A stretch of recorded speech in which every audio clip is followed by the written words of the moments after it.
it was such an incredible group of reality stars, truly goats of their respective shows. But, even though this show is a little bit more silly and a little bit more lighthearted, like we cannot overlook that you really are a goat when it comes to reality TV. You are the second woman of color to lead the Bachelorette franchise. You were the first biracial woman to lead the Bachelorette franchise.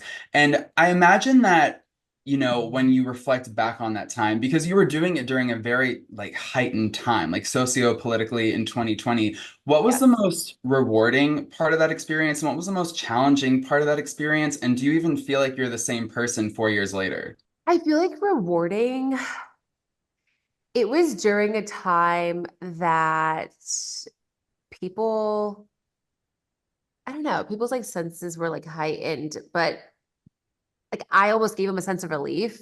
Hmm. And I was kind of like, one of the best compliments that I got is I have like families being like, my family came together because we were watching your season, or like it was such like a trying time and we just wanted something like light to watch and somebody to fall in love with. And we fell in love with you. And I have so many stories of bringing families together, which is never something I would have thought people would be telling me. But it was a really hard time for everyone. And so that was like a really rewarding experience.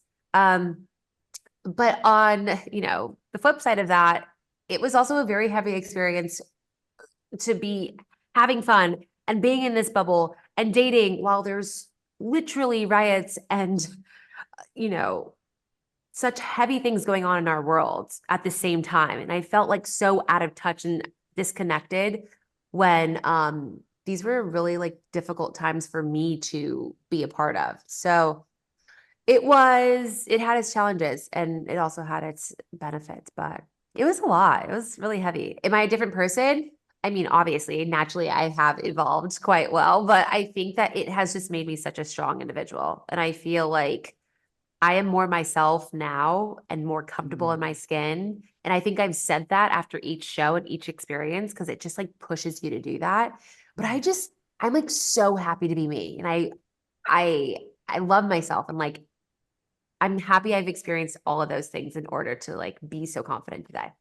I love that. And I always kind of look, I don't know, I think it's like the school, we're all like students in me that I always look at 4 years in particular as like Yeah. freshman to senior. You know what I mean? So it's like you're kind of like, you're in your graduation Oh era my right now, gosh. stepping away from that. So I kind of want to know how that feels and also how you think Tayshia from 4 years ago would have done on the go. You know what I mean? Because like you said, you're kind of so happy to show off different sides of you, but do you kind of feel like just living in more of your truer self that you kind of got helped you to be the goat that you are on the goat, or would have you 4 years ago also have crushed it? The goat is a totally different animal. Yeah.